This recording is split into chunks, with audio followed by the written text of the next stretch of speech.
Hi friends, Dean here with Escape to Gaming. Enjoying my morning coffee on a Sunday morning, and it was kind of a little late on getting this rant out. I wanted to do it for a while now, but my good friend Chad over at Dad's Games did a wonderful video about a week ago about backlogs and how he's just buried with this backlog, but yet he keeps buying new games and kind of showing how he's played very few of the games that he's bought, which is something I can really relate to. And I did a video exactly a year ago this month called Backlogs Are a Bitch. But before I get into that, I wanted to talk about actually what he ended up doing this weekend, and then I'll segue into my video response. So anyway, I have a good friend in my one of my local Facebook, Xbox groups and Sega Genesis groups and what have you. We're kind of in a lot of the same groups, and I've become friends with him, because of Facebook. But I found out that he lives here in town. So it's kind of novel to see someone in a big international people from all over the world in this group, and you find out that you've got a couple people, that are actually in the same town.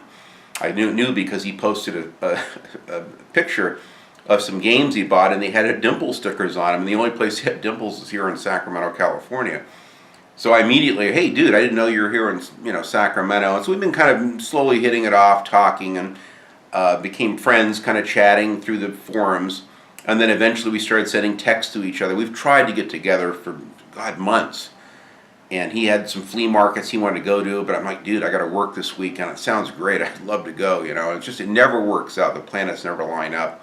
He's got 3 kids, and, he's also works full-time, busy, but he loves to collect. He's got an awesome hardware collection and a really stout game collection as well, and knows a lot about video games and tech type stuff and what have you. So I sent him a text the other night. I said, dude, my wife is going to be down in Southern California for a few days. I got to pick her up at the airport on Sunday, but I have the weekend open. Maybe we can kind of go on a little road trip and hit up some game stores in town here. He goes, well, that sounds good, but actually I'm going to kind of a little get-together we're having over in San Jose, over in the San Francisco area. And one of my groups I'm a part of over in the Bay Area, they're having a thing in the guy's house in his backyard. They're going to be lots of people bringing their games there and setting up little booths and tents. And we're going to, people are going to be trading games and talking and hanging out. And people bring in old hardware and stuff. And so people will either sell it or trade it. Oh, it sounds fun. I said, unfortunately, I don't have a lot of money to spend on something like that. He goes, dude, it doesn't matter. It'll be a great time. We'll get to... we can bullshit in the truck on the way there and have a nice time. I'll probably bring my son with me. So I said, okay, it sounds good. It's actually would like it. I don't have much money, but it'd be fine. So I brought $20 in cash, and he picked me up. He finally came over here yesterday and showed him the house, and showed him, all my games and my game room and things, which he's seen via, the different Facebook groups and stuff and some of my videos. But, and he brought some gifts over, which I was really surprised. And he knows I got a love for the Xbox, so he gave me, these were actually his magazines that have his name on them that were sent to him back at the time to his old address, and he gave me all of these Xbox magazines, tons of them. So, and I'm anxious to get more of these. I remember reading these at the time. I had friends that had a couple issues of them, and I remember looking through them and like, oh wow, these are great, And it's just all, this is like from the mid-2000s period. A lot of these, and I'd like to get more of these because I love them. They have wonderful ads. There's a Viet Cong game on the back, Halo 2, Ghost Recon 2, Star Wars Knights of the Old Republic 2. Really good stuff. This is wonderful for me because I love strategy guides and magazines. In fact, I may try to start buying and collecting more of these. Just the Xbox ones are really the only magazines that I like. So he knew that I had a fascination with this stuff. He goes, I'm sorry, I've already used all of the discs, the demo discs. I said, dude, I love the magazines. I don't even care about that. He also brought a couple games for me. He had shown some things. He said, I'm getting rid of some duplicates and stuff. If anyone's interested, let me know, and I'll sell you these games or trade them or whatever. And I said, he had a Gears of War, kind of a special edition, limited collector's edition, and I said, oh, God, I'd love to have the Gears of War. I said, that's like one of the few Xbox 360 games that I need to get back in my collection, is the first Gears of War and Gears of War 2. So he sent me this beautiful box, or he brought it with him, of Gears of War, which is nice. Comes in a beautiful steel case. He's really a big collector of steel case games. He's got a huge collection of them. And then he knew that I'd been obsessing getting this Holy Grail. So he brought me over. I almost had tears in my eyes when I saw this. Judge Dredd, Dredd versus Death, a game I've never played. It could be terrible for all I know. I'm sure it's not. I've seen good reviews of it. I love Judge Dredd. It's one of my favorite, and one of the only comic book characters that I actually like is the Punisher, Judge Dredd, and Batman. That's really it. I'm not into a lot of the other ones. But he brought this over. I'm so happy to have this. Steve, thank you so much for this. This is like a dream come true. So I finally have this in my collection. I'm dying. In fact, I had my original Xbox I hooked up a week ago down here. And I'll definitely be playing this week and trying it out. I'm excited about this. This is so cool. So, and then I had a couple things for him. I gave him my, since I bought the Blu-rays of Miami Vice, they're all remastered, I gave him my original Miami Vice DVD box set, which I had lovingly bought each season as they came out. You had to wait, like a year or so, or a couple of years before all the seasons were even available. But I bought them, as they came out, each one. It's got lots of behind-the-scenes extras. There's actually a lot more stuff in those than there is in the Blu-rays. So he was real happy to have those. He expressed an interest in that in one of our threads. And I said, well, dude, you can have those Miami Vice things. So I gave him those. And I had a steel case of Dead Island Riptide, which he hadn't had. And now that I've got the remastered definitive edition that has Dead Island, in the follow-up, I really don't need. I'm the type where if I have those games, like I recently get rid of my Grand Theft Auto 5 for the Xbox 360 because I've got this wonderful definitive edition. So I'm trying to cut down and streamline my collection to really what I need. So once I have the better version, same thing with Bulletstorm, I'll probably get rid of the older ones. I'm just not really interested in hanging on to them. It just takes up that much more space. So I was really happy with these. Thank you, Steve. These are wonderful gifts. And the magazines, too. So then we got on the road. He hung out. I showed him the house and showed him stuff I was working on. And he's got a Dodge truck like mine. And he had his son with him, 15-year-old son, back seat. So we hit the road. Got kind of on the road a little bit later than we wanted, but it was fine.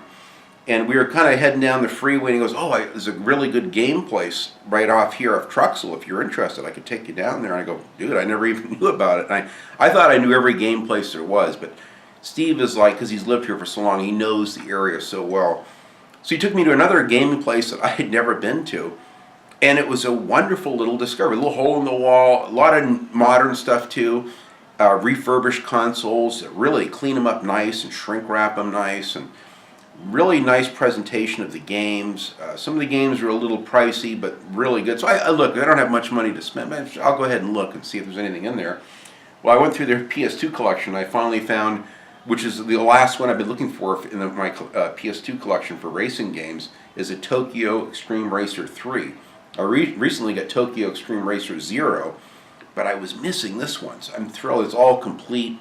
It had a real light scratch on it. The guy took the disc in the back and polished it out for me. It's got the manual, the whole deal. I'm so happy to have this. And now I finally have the whole, there's only two of them for the PS2. It's really kind of a Dreamcast series and game, but it's so great to have this because I'll be able to, pretty soon, we're getting close to getting all of my 6th gen racing games. I want to start doing those racing game videos.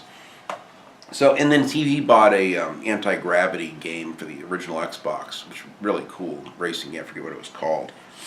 So we looked in there for a little bit. It had some other stuff. If I had more, I used my ATM card there and saved my cash, but I bought the one game. I think it was like, $10, $8 or $10 or something like that with tax. It wasn't too bad. So we get back on the road and stopped and got a drink, and we're heading to San Jose. Traffic was really heavy. Had a really nice talk and visit. So we get there, and it's this little tiny, house in San Jose, a smaller house, not a lot of parking, to park way down the street. And Steve brought some hardware with him. He had an old Amiga 32-bit CD setup console, which is really rare. In fact, I've seen pictures of it. I've never seen one in person. He had an old Intellivision, deal. He had a couple boxes of hardware and stuff. He had a brand new, not still in the box, but it wasn't new, used. It was a Jaguar, system with several Jaguar games, nicely all in the original packaging and everything.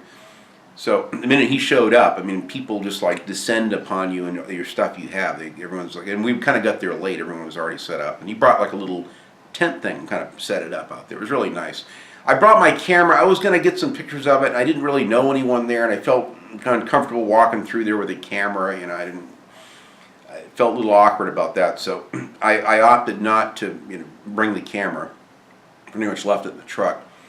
But we really had a nice time. Wonderful lots of people with Nintendo stuff, and just rare stuff and Star Wars things. And some people just had a few things in a little card table, and other people had just rows and rows of games. I found one guy that had a whole bunch of PlayStation 1 games, just tons of rows of them. And I sat and lovingly put my reading glasses on and went through all of those.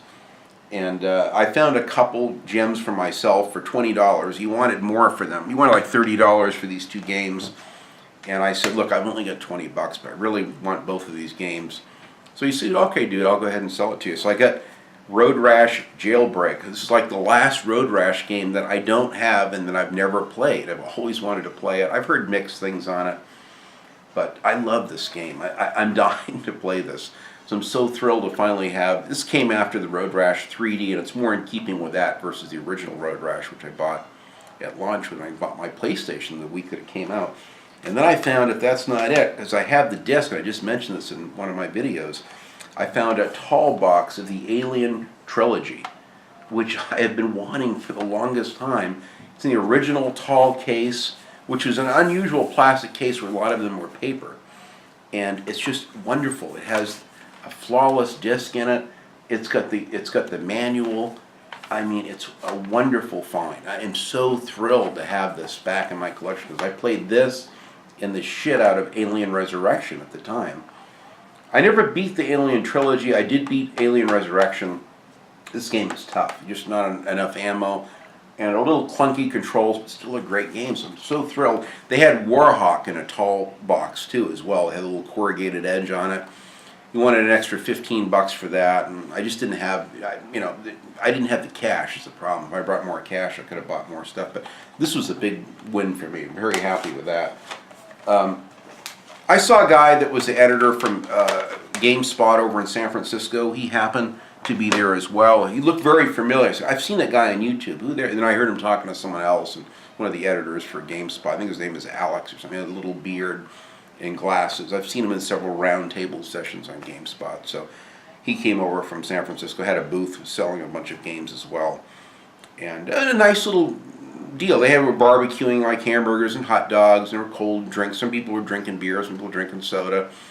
And a little warm outside, but very nice. And we really had a nice time. We got there a little late, but we had a great time. Steve sold a lot of his hardware and stuff, made like $750 in like 90 minutes. I'm like, wow, dude, that's impressive that you get so much money for that stuff.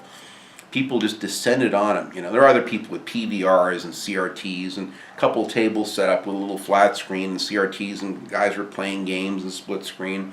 It was fun. Really a good down-to-earth hangout of dudes, and it reminds you of how cool the gaming community is. It's just nice to see it at that kind of grassroots level and be there in person. And so I'm looking forward to spending more time with Steve. We're going to start taking more road trips and stuff like that here locally.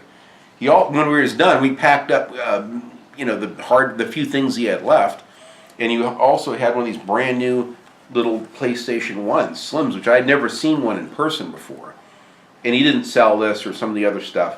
He goes, and he knew that I wanted, because I have some older PlayStation 1s. One of them works, and the other one I don't think that it does. He goes, dude, if you want this, you can have this PS1 Slim. I know you wanted one. It works great. He had the power pack and everything with it. So that's a fantastic thing, Steve. Thanks so much. So he gave me this. I've always wanted one of these, and where I'm kind of growing my PlayStation 1 collection. Some of them are a little buggy, like Alien Trilogy and Alien Resurrection. Don't play great on the PlayStation 3. They're just bug-ridden, and they really play best on a PlayStation 1. Even some of them don't play the greatest on a PlayStation 2. So this is a wonderful thing. Thank you again for this little PS1, Steve. I'm going to cherish this. It's nice to have the hardware, and I've got all of the AV cables to hook it up and everything. So we got home about 9 o'clock at night, stopped and had a nice bite on the way back. and just a really nice visit. So anyway, that was it. We came back, and I watched some YouTube videos, and then went to bed. And I got up this morning, and I figured I got a couple hours before I have to pick my wife up. I said, I'll do a little rant. I'll show some of these pickups and things that I got. And I wanted to really do justice to this VR, because I've had time to think about it for Dad's Games, Chad at Dad's Games, that did this thing about backlogs, and how he shows like all the videos. I mean, on his PS4 shows like all the trophies areas and how little percentage of each game he's played, which is a lot like mine. Mine is pretty much more the same thing. Although there are quite a few games that he has that I put a lot more time into, like Fallout 4 and Mad Max, and ones where he's barely finishing. But then there's games that he's played more of that I haven't. So it evens out in the wash. But at the end of the day, you see that another gamer like myself that just keeps buying new games and he keeps installing them. And you want the new shiny thing, as he said. And I thought about that. I said, there's got to be a logical reason. Why is there this backlog problem with unfinished games where I never used to be like that before? I mean, I remember back in the Super NES and the Commodore 64, I didn't finish all the games, but I'd say a third of them to half of them I would finish. And then sometimes I'd replay them again, on a harder level or something. So I was obsessed with getting through games. And so I did a thing called Backlogs Are a Bitch. I'll have a link to that video below. And I get into more of the same. But this I'm going to talk about the reasons why. I said there has to be a logical reason why. Why is there a backlog issue, I've got some games here which I'll talk about. Let me send them over here for a minute.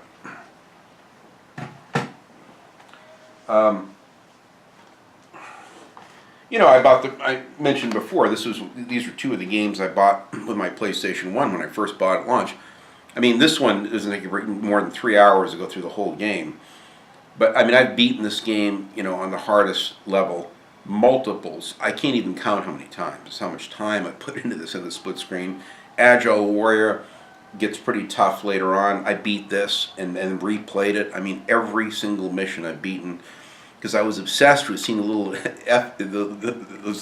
all of the little video segments that would accompany each of the levels.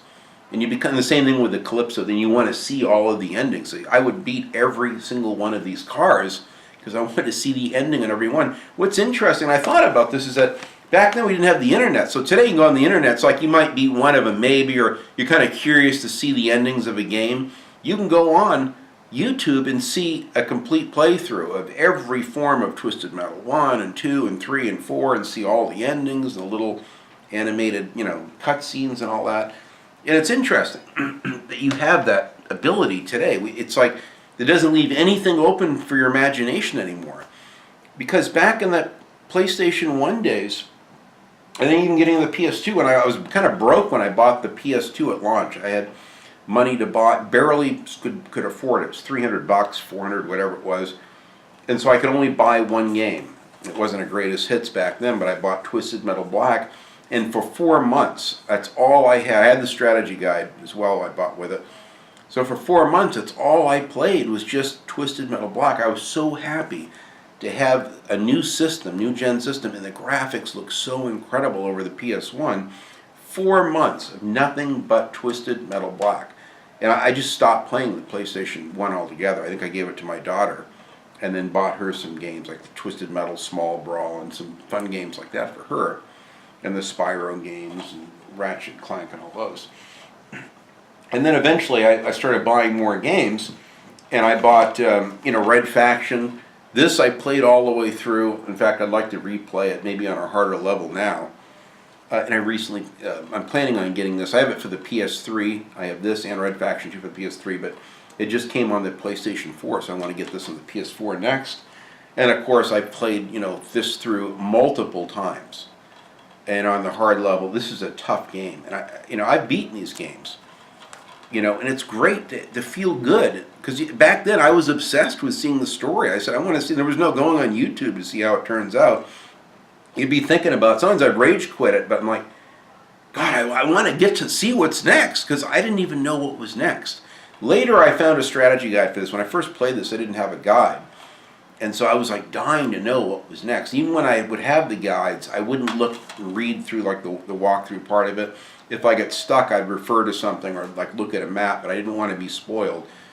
But I invested so much time in beating the games. It was important to play them and beat them. Sometimes I'd jump around with the games. I'd play this and go back to playing, Twisted Metal Black or something, but I would put this back in the next night and continue on with it. Grand Theft Auto 3, 100%ed not once but twice. Every single side mission, every hidden package, everything. I love this game. Twice I 100%ed Grand Theft Auto Vice City. I still have my memory card that has these games in them, which is great. Actually, I deleted my save file for this because I needed more room on the card. Back then, it never occurred to me you could just buy more cards. So I would eventually, kind of like you do with a 500 gig PlayStation 4, you just kept deleting games. But I do have some of the games like Manhunt and Manhunt 1 and 2 and Vice City. Some of them I still have that memory card. But both of these 100%ed not once but twice. Now what's weird is that this kind of started a trend. When I got to San Andreas, I probably got 100 hours in this, but I never finished it. I never even unlocked the Las Vegas island, the third island. And I don't know why. I found, all the spray paint locations along the way, like collectible type stuff. I did all the side quests. I really enjoyed playing the game. And then recently, about 2 years ago, I got the Xbox 360 kind of remastered version, and then I've got like another 25 or so hours back into that. But I just never finished it. I don't know if it was the characters because I lived in LA, and when I went through the LA riots and all the gangbangers and stuff, it kind of put a bad taste in my mouth. And I think that was part of the stigma for me personally. I had a hard time with it because I never, had ill feelings towards anyone until the LA riots, and it was just so hardcore and divisive at the time. And this kind of game, because I lived in LA for so long, and it kind of brought back a lot of that, as fun as it is, and it's done in a really nice, interesting story and characters and everything. But I think this was one of the first big games that I was committed to beating, and I was so excited when it first came out because it really was all about LA. But I couldn't finish it, or it's like I didn't finish it. And this kind of started a trend. I remember when this came out, it was one of the first big games that I had determined to see it through, but I didn't. And that's where it kind of started, was right around this point. I noticed that. Now, Roadkill I bought and beat the game. This game is tough. This game is tougher than Twisted Metal Black, I think. And in fact, I tried to replay it 2 or 3 years ago, and I got like 2/3 of the way through, and I got stuck. I was like, God, how the hell did I beat this the first time? But it was before the internet. I was obsessed with seeing the little videos and seeing how each level wrapped up and unlocking that third island. And I don't know. I was just a completionist back then. It meant more to me. Manhunt I beat multiple times, and the Xbox version, which I did a complete walkthrough of. This I play in the hardcore mode, where you don't even have the mini map, nothing. It's really tough, but I know the game inside now, so it's great to have beaten this game. I've beaten this game twice too, and unlocked all the hidden bonus levels in both of these games, Manhunt 2. This game is pretty brutal and pretty tough too, but I love these games, and the games that I love, especially Rockstar ones, man, I'll play them. SOCOM 1 I beat. Now I haven't beat the second one or the third one. The third one I haven't played at all, but I do have it. But this game I bought with the little headset, and I was obsessed with seeing this through, and I beat the game, and the last level was tough, but I beat it, and it felt great. I just grabbed a few PS1 games here to show this, and then finally I got an Xbox, and I think I got this on the Xbox, and I got Call of Duty 3, the big red one. I never finished the big red one. I played the hell out of this, but never beat it. In fact, I sat the other night when my wife was gone, and I watched a complete playthrough of the first Red faction and the second. First one I had seen, it brought back so many memories, reminding me of how tough that game was to beat. But the second one, I go like, I don't even know how the story came out. So I went through and I watched a complete playthrough of this, and it really was good. I'm like, wow, I want to play this game. So I actually bought the downloaded version of the PS4 the other night. I downloaded Abduction, that new game from the maker of The Witness. Rand Miller, or whatever his name is, that made it. Which by the way, I can't play because there's no option to invert the controls.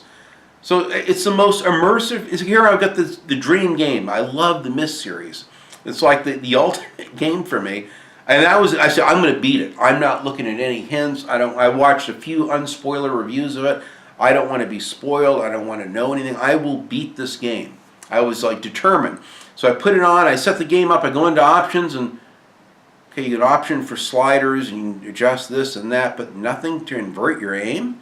The PC version there is, but not on the PlayStation 4.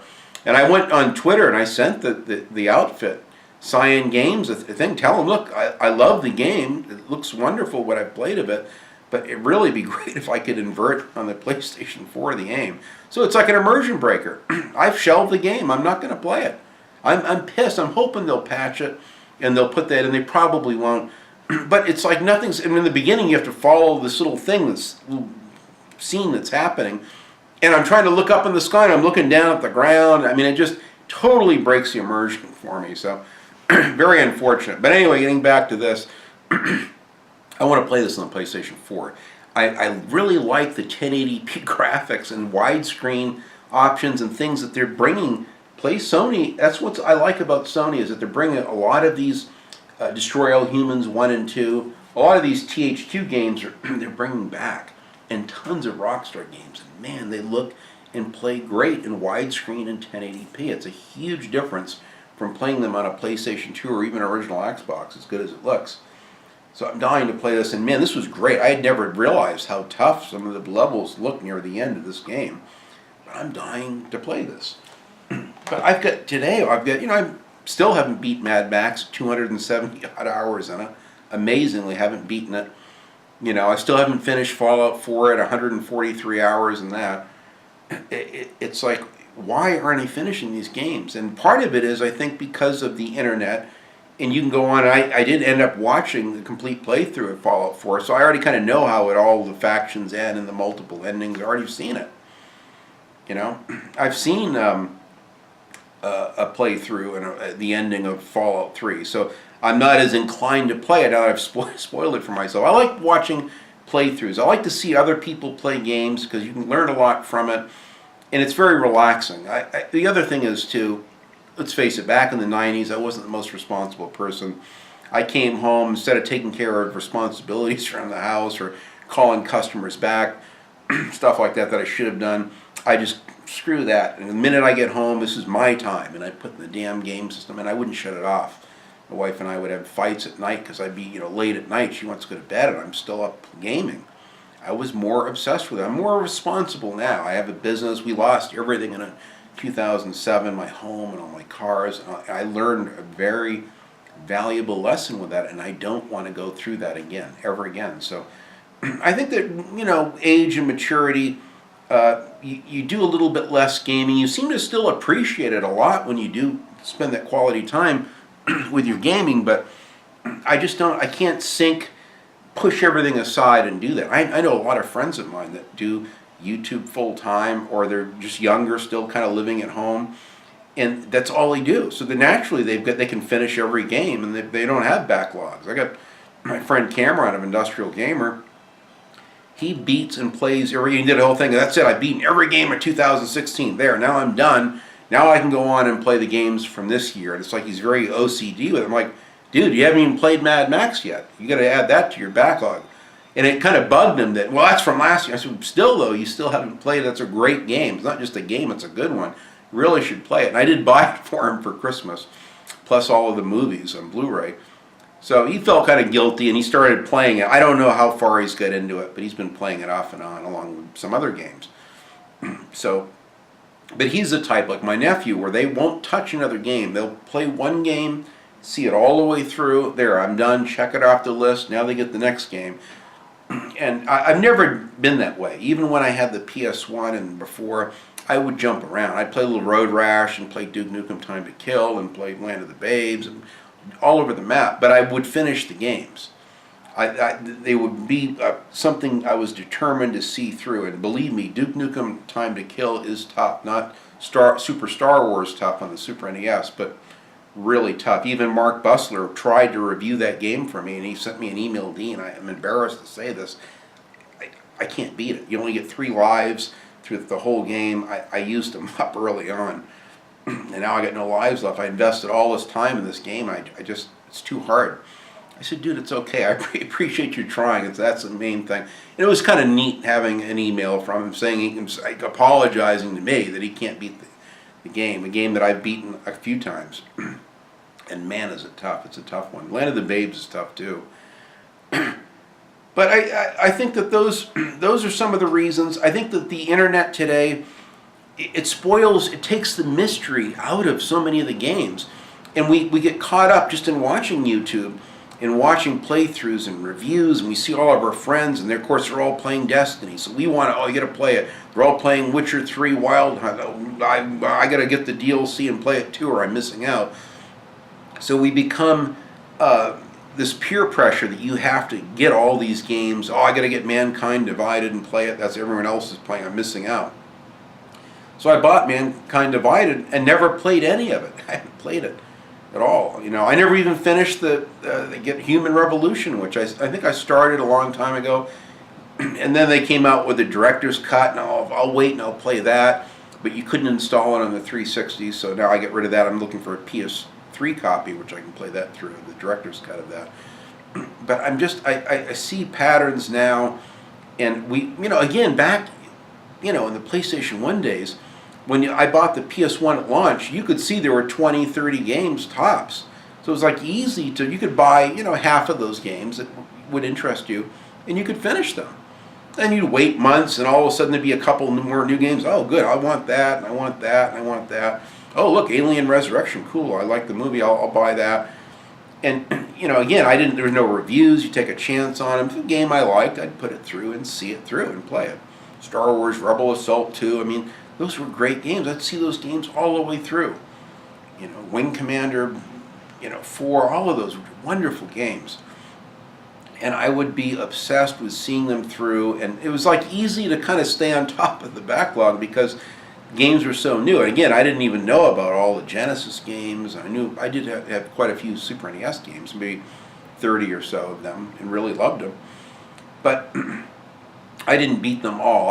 The PlayStation 1 is where there were more story, narrative-driven games where I was more obsessed with seeing how the story would come out. Even like games I noticed yesterday at that event, they had like hardcore 4x4.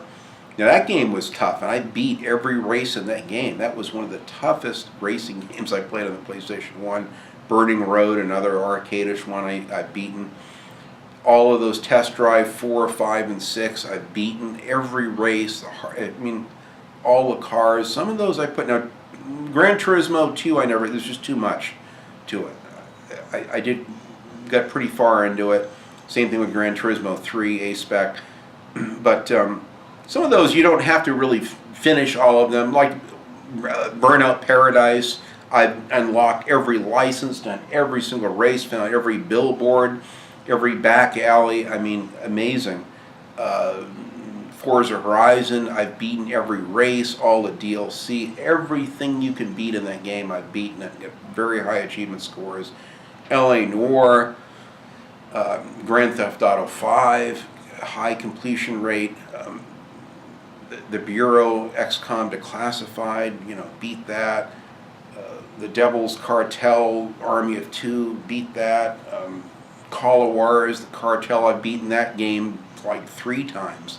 I end on hard. It's a fun game, even though it's hated by many. But it's funny, most of the more average, Wolfenstein 2009, beat it multiple times, different hard difficulty levels. The games that I like, I'll invest the time and sink into them and see them through. But I've noticed this generation has been where the backlog has been the biggest. I still haven't played Killzone Shadowfall. I bought the game at launch, still have never played it. Assassin's Creed Black Flag, I did play the beginning of it to see the opening cutscenes and cinematics and graphics, which look great on the PlayStation 4, but I've never played it. So just sitting in my collection. I won't get rid of it because it's a game that I intend to play. So now that I'm older, I think that I want to finish all of these games. Whether I will or not is something else. And I do get my money's worth out of them. Just playing it, knowing that it's there for me to play, is like owning, it's like a Total Recall thing, you know, Schwarzenegger. It's like owning a memory or an experience. You're buying an experience. You're buying an experience. It's not just like, it's like kind of like movie collecting. You're buying a 2-hour film, but when you buy a game, you're buying, you know, an 8, 10, 12-hour, 20-hour, 60-hour experience, interactive experience. The very concept of that to me is very exciting. That is what drives me as a game collector, just to collect the games that I want to play. Now, again, maybe it's wishful thinking. I don't know when I could ever retire. I'm going to always need to make money and pay bills to help my wife with the responsibilities here. I'm not going to stay home and not work and have her work and play video games all day, I'll tell you that. So the day will come, though, where I will be retiring from work pretty much. It could be many years from now, and I'll have a lot more time to invest in these games. As times slow down, sometimes I have weeks off, and sometimes I'll sit and I'll put 140-something hours into a game when I have the time. But I have to have that time. This year I've bought a record number of new games and a few at the tail end of last year. I've got probably 7 or 8 games that I just have not played or barely played, except for Flat Out 4, Instant Insanity. I haven't played that many games, and I never even finished that. I got like a pretty good head start, maybe 15-20% of the way through it, but a long ways to go, long ways. So that's my thing on, you know, the unfinished thing. I think that there's psychological reasons. Again, it's like seeing, we live in, because we're in the gaming community and so much of us go on YouTube, you get caught up in the fervor. Everyone's playing this, you got to play it or you're going to miss out. Now, I draw the line of I was going to get, I pre-ordered the Mass Effect Andromeda, but after all of the political crap and how the game had been, they try to make the characters ugly and unattractive, the female characters. Just a lot of weird stuff behind the scenes. It kind of put a bad taste in my mouth. So at the very last minute, I canceled my pre-order of that. But I do have the new Rise of the Tomb Raider Definitive Edition for the PS4 downloaded. Still haven't played it. That's a game I'm dying to play. I know I will love that game, like I did the 2013, Tomb Raider. I've got exactly to the middle, halfway point, the big bank heist mission on Grand Theft Auto 4. I never finished that. I'm right to about the middle of that game. I would love to finish that and see Nico's story wrapped up. I'm dying to see that story. That's a game I want to play. Just recently, I've been playing, I finally put in Grand Theft Auto 5, and I've started putting hours back into this because I just love the graphics, and I'm dying to replay this story, but I hate to commit to it. And because there's so many other games, I've already beaten the game once. I now I kind of feel guilty for replaying a game that, even though I love the concept of remastered games, don't get me wrong. In fact, I heard they're going to be remastering L.A. Noire soon. What's ironic is just the night before, in that morning, I had watched like 6 or 7 really good in-depth reviews. So it's late at night, I'm just too tired to game. But I'm like, I'll think of a game I want to play. So I started watching reviews. My friend just reviewed Grand Theft Auto 5. I think it's D-Pad. Just did Grand Theft Auto 5 review, which I really enjoyed, his take on it. Some people were like, why are you reviewing this game? This came out years ago. But, he's like me. He plays a game when he's inspired to do a review. He wants to talk about it. And it kind of got me thinking. I said, man, I had just started playing this at the time. And it's like, so I started watching a few other reviews. And I'm like, it kind of got me all excited and juiced up to play the game again. So that's what I do, is I kind of get worked up by watching old reviews and stuff. So I started watching L.A. Noire reviews. And I said, I really love to play it. Another long game, like either Mafia 2 or L.A. Noire, another kind of historic period piece, and play it all the way through. And then the very next day they announced, hey, guess what? Rockstar is going to make a brand new L.A. Noire, 4K on the PS4 Pro, 1080p. I don't know if it'll be 60 frames a second. I'm not sure, but I'm very excited about that. So, I'll hold off, and so much for playing my, my pre-ordered L.A. Noire. I had the season pass with all the DLC missions and everything. But it's exciting, and I'm going to buy that game again. Whether I'll play it right at launch is something else. So, But I've got to slow down with buying the games. I'm trying to get just the ones that I know that I'll enjoy. Like I bought the definitive edition of Sleeping Dogs. I never finished the Xbox 360 version. I've got, I think, 32 hours, I think, in Sleeping Dogs, and I'm still never finished it. But I did find all the collectibles in it. You know, Warriors, I just watched my buddy, Rocks 176 did a whole playthrough of the Warriors, and I enjoyed that so much. Such a wonderful game. It's kind of fun to see your friends that you like and admire, and to watch them go through the game and then the humorous anecdotes and comments they make about it as they're having fun in the game. It's kind of what makes for YouTube fun, is that we can enjoy, and that's why I love playthroughs. It's quite often you really can see the passion of the person playing the game, and it gives you, it's almost like being there with someone as they're playing a game. Sometimes my nephew will come over. We don't always do split screen. Sometimes I say, dude, here, play. Oh, you got this game? Oh, great. And I say, go ahead and play it. So he'll play Trials Fusion for hours. I'll just watch him play. And it's so entertaining. It's very fun. So sometimes it's enough for me just to have the game, knowing that I will play it. And I still do play games all the way through. It's just not as often. The Call of Duty ones, quite often, and Battlefield, I play those campaigns all the way through. Although Battlefield Hardline I still haven't beaten. I got a pretty far, maybe a third of the way into it, but I'd like to go back and finish that. Same with Battlefield 3. I got close to finishing. I got maybe 3 levels left, never finished it. Max Payne 3, I'm on the second to the last level. Found all the gold gun parts up to that point. All I have left is the big airport level at the end and the end of the police station level, and that's it. And I got stuck and never returned to it. It's sad. It really is sad. So backlogs are a bitch, but I think in the process, as long as you're having fun, playing for 30 minutes here, an hour there, or 7 hours at a time, or whether you get 143 hours in Fallout 4, that was the best 143 hours I could have had in a game. Whether I'll put another 100 hours into it to complete it or not, I don't know. I'm maybe 50-60% of the way through that. I just put so many hours into just exploring it. So I've got my money's worth. Whether I already know how all the factions end, so it's like I'm not as motivated to see that through. So I think these are some of the dynamics. I just wanted to talk about. I think the internet's changed quite a bit. I think because you can see, like Abduction, I had friends that right away, oh, Dean, here's a really nice playthrough of Abduction. Well, I told my friend, well, that's one I don't want to watch. I mean, that's great that there's people that have already got playthroughs of that, but that one I want to experience for myself, providing I can invert my aim when I'm so frustrated. In fact, I even sent that Rand Miller guy a personal tweet. I said, I love the game. Thanks for making it, but please invert the aiming on the PS4 version. These are the problems you want to have. I mean, I could struggle through it. Maybe after 10 or 12 hours, I could try to rewire my brain to go up where I'm supposed to go down or whatever. But it's a real immersion breaker for me in a game that's all about being immersed. It's so sad.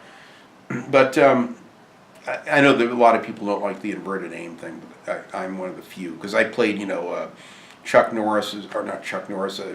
Yeager's Advanced Flight Trainer on the C64, and a lot of flight games. So I learned from the flight games, and the same thing with the gun. I like this. I pull the stick back, I'm lifting the gun up. If I pull the stick forward, I'm tilting the M16 down. So to me, it's a more logical approach, but that's just how my brain is wired for immersion. But it's nice that we have the option, so we can play it inverted or uninverted, what have you. That's the important thing. So, Chad, I hope this was a good VR to you. A little long-winded, but it's something that backlogs are a bitch. But I'm not going to okay, that's it. I'm going to stop buying games until I play all of these games, because that's just unrealistic. As my collection probably is. I have a small collection compared to many other retro game collectors, but I'll be lucky to play half of the games that I have, which is sad. But just knowing that this experience are there, just knowing that I can play these experiences anytime I want, now, 2 years from now, 10, 12, 20 years from now, is exciting to me. And that's why I'm storing experiences. I'm building a collection of immersive experiences for me.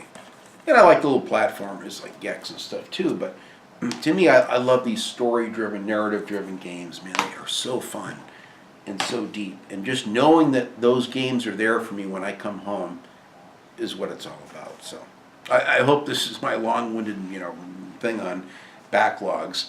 It still isn't going to change anyone's mind, I think, that are committed to kind of finishing a game from start to finish before going on to the next one. That's good. I wish I was more like that, but I'm not. I've never been wired that way. I'm all over the map all the time. So thanks for watching, guys, and enjoy your games.